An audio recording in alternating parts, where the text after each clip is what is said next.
Roses of Picardy. Please welcome John Childerly.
was the son of Joseph and Melody Childerly, living in Edwardian England with his parents, 2 brothers and 3 sisters in the old post office at Elterslie.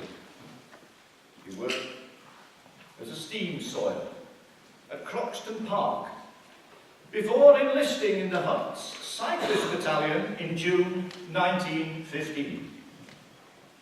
After his training on arrival in France, he was transferred into the Royal Warwickshire Regiment, where he was a Lewis gunner. Percy had a narrow escape, and in early December 1916, he wrote this letter home. No doubt you will be surprised to hear I have been wounded in the back, but I am going on nicely. I should never have been alive to tell the tale if it hadn't been for the parcel you sent me in the wooden box.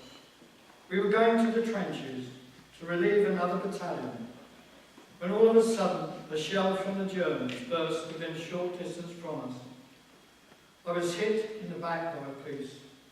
I got the wooden box tied on my back, and it was smashed to pieces, and all the contents. The tin with the oxide cubes was bent all shapes. I have only the parcel to thank for my life. I met a St. Neots boy this afternoon. His name is Bill Gidley. He was sick, but I'm glad to say not wounded. I'm quite happy and well looked after, and in a few weeks shall be fit again. Percy went on to become a Lance Corporal and then a Sergeant with the Royal Warwickshires. In November 1917, his battalion were transferred to the Italian front to support heavily beleaguered Italian allies fighting in the Alps.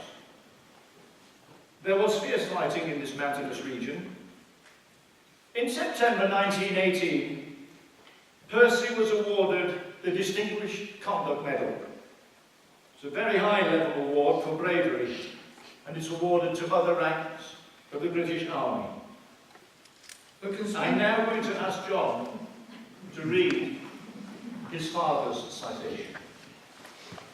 For conspicuous gallantry and resource during a raid, after his platoon commander was wounded, he assumed command and tried to rush the house. Though at first unsuccessful, he manoeuvred his Lewis gun with such skill that he was able to neutralise the fire from the house and assist the platoon on his left to reach their objective. Percy remained in the army. He left the army in 1936 to take up a position with the Postal Service, from which he retired in 1954, and he died on the 14th of January 1970, aged 76. Tonight, in company with John, we honour his father Percy's memory.